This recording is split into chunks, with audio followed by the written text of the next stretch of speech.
Bienvenue sur Flippantes Histoires. Aujourd'hui, nous allons découvrir pourquoi le Black Friday peut se transformer en véritable cauchemar. Ces histoires vont vous faire repenser votre prochaine sortie shopping. Le Black Friday est censé être une journée de bonnes affaires, mais pour certaines personnes, cette journée s'est transformée en expérience terrifiante.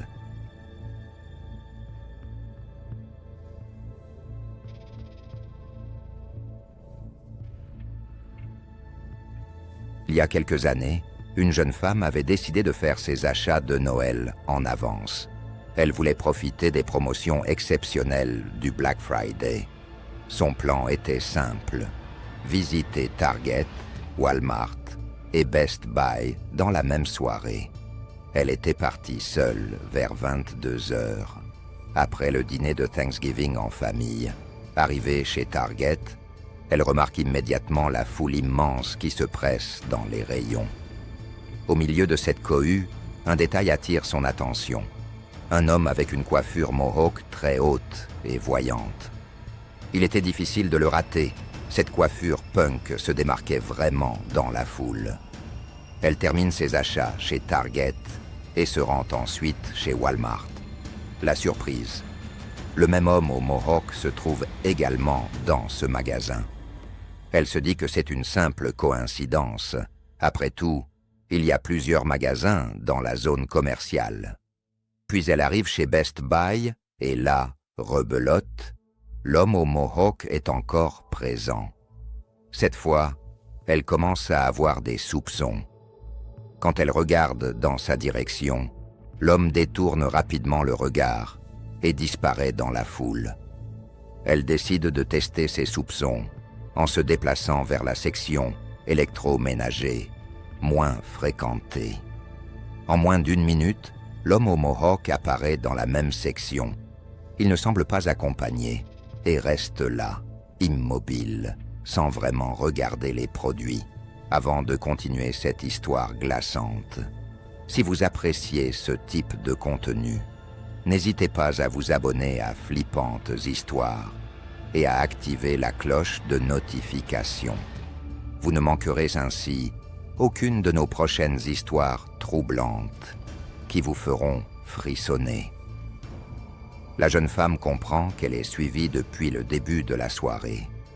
Elle termine rapidement ses achats et quitte Best Buy vers minuit passé. Sa voiture est égarée au fond du parking à cause de l'affluence.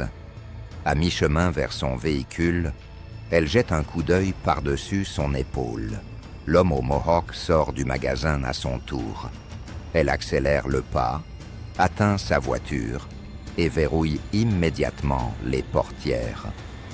En sortant du parking, elle aperçoit dans son rétroviseur un vieux pick-up qui la suit. Au volant, cette coiffure mohawk reconnaissable entre mille. Paniquée, elle appelle sa mère qui était encore éveillée. Son père, également réveillé, prend le téléphone et lui donne des instructions précises.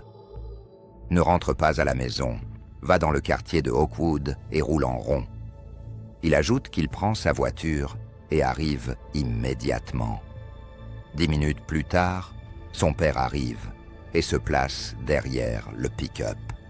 Il commence à klaxonner de manière insistante pour faire fuir l'homme. Au carrefour suivant, l'homme au mohawk tourne brusquement et disparaît à grande vitesse. La jeune femme ne saura jamais pourquoi cet homme l'avait prise en chasse cette nuit-là. Une autre histoire nous vient d'un homme qui s'était rendu chez Walmart un soir de Thanksgiving. Les promotions électroniques l'intéressaient particulièrement. Des jeux vidéo, un ordinateur portable, peut-être même une télévision. Arrivé sur place vers 18 heures, le parking était déjà saturé. À l'intérieur, c'était le chaos total. Des gens partout, des bousculades constantes. Il voit des clients porter des télévisions au-dessus de leur tête, d'autres courir dans les allées. Face à cette folie, il décide de faire demi-tour et de revenir le lendemain matin. Mais en voulant sortir du magasin, il réalise que son portefeuille a disparu. Son cœur se serre. Avec toutes ces bousculades, quelqu'un a dû le lui voler. Il retourne dans le magasin pour chercher son portefeuille, sans succès. Il se rend au service clientèle, mais personne n'a trouvé de portefeuille perdu. De retour dans sa voiture, il bloque immédiatement ses cartes bancaires. C'est alors que son téléphone se met à sonner. Un homme très aimable lui explique qu'il a trouvé son portefeuille chez Walmart. L'inconnu propose de le lui rendre le soir même et lui envoie une adresse par SMS. Soulagé, l'homme prend sa voiture et se rend à l'adresse indiquée. Le trajet le mène dans une zone de plus en plus isolée. Les routes deviennent désertes, bordées d'herbes de forêt des deux côtés. Arrivé à destination, ce n'est pas une maison, mais un parc isolé au milieu des bois. Il texte à l'inconnu qu'il est arrivé. La réponse le glace, marcher dans la forêt. Il comprend immédiatement que quelque chose ne va pas. Debout près de sa voiture, il entend un bruit venant des bois. Il texte à nouveau, demandant pourquoi il doit aller dans la forêt. À ce moment-là, il entend un ding de notification venant des bois. Terrorisé, il remonte dans sa voiture et allume ses phares.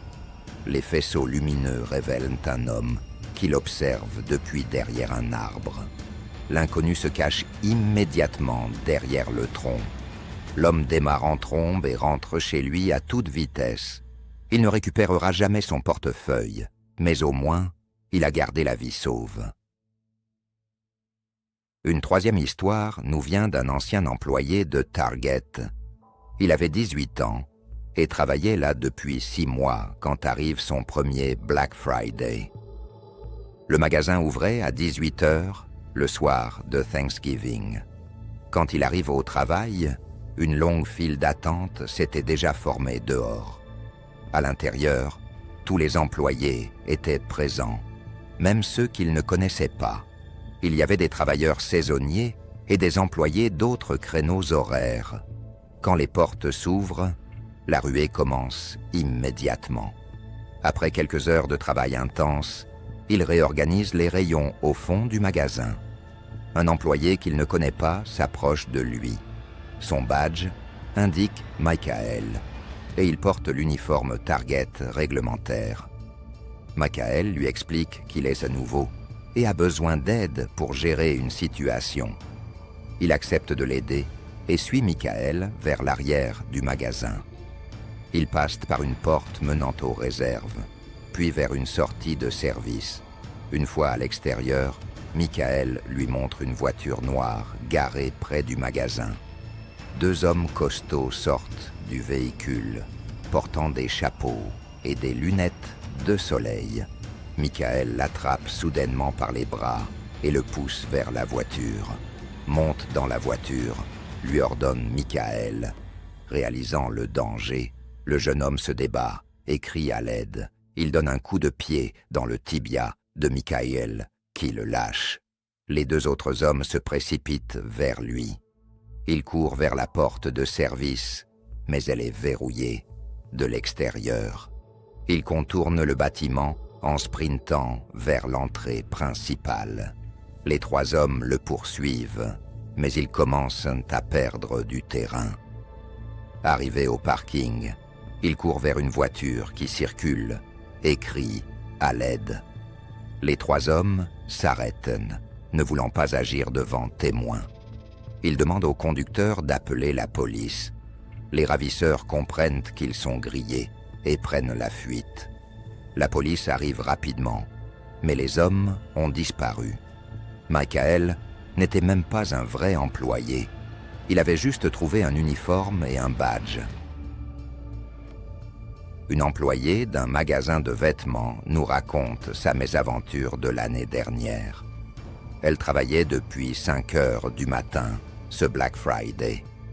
Vers la fin de matinée, un homme s'approche d'elle avec un pull. Il lui demande s'ils l'ont en taille moyenne.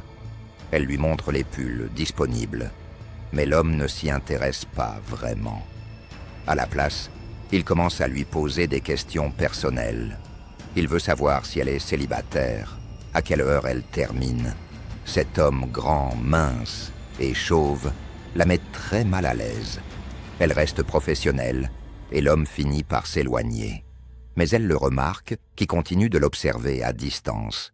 Heureusement, c'est l'heure de sa pause et elle peut échapper à ses regards. À son retour, l'homme a disparu et elle termine sa journée tranquillement. Le soir, elle rentre chez elle, après avoir fait du shopping avec une amie. Elle regarde un film et s'endort dans son appartement au rez-de-chaussée. Elle se réveille au milieu de la nuit sans raison apparente. En regardant vers sa fenêtre de chambre, elle voit le même homme. Il la fixe directement à travers la vitre. Il se regarde dans les yeux et l'homme ne détourne pas son regard. Terrifiée, elle court vers la salle de bain et s'y enferme. Elle appelle immédiatement la police. Pendant l'appel, elle entend l'homme essayer d'ouvrir la porte arrière. La police arrive 10 minutes plus tard, mais l'homme s'est enfui. Elle ne l'a jamais revu depuis, mais elle sait qu'il connaît son adresse. Notre dernière histoire vient d'un homme qui s'était levé très tôt pour son premier Black Friday matinal.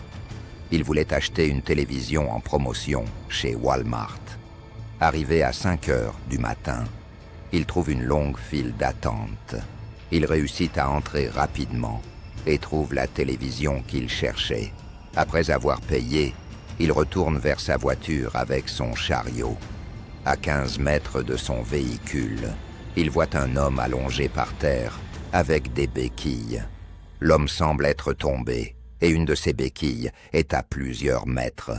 L'homme lui demande de l'aide pour se relever. Il laisse son chariot près de sa voiture et va aider l'homme.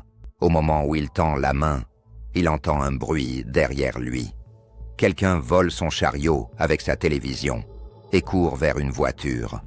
L'homme aux béquilles se relève d'un bond, récupère sa béquille et court également.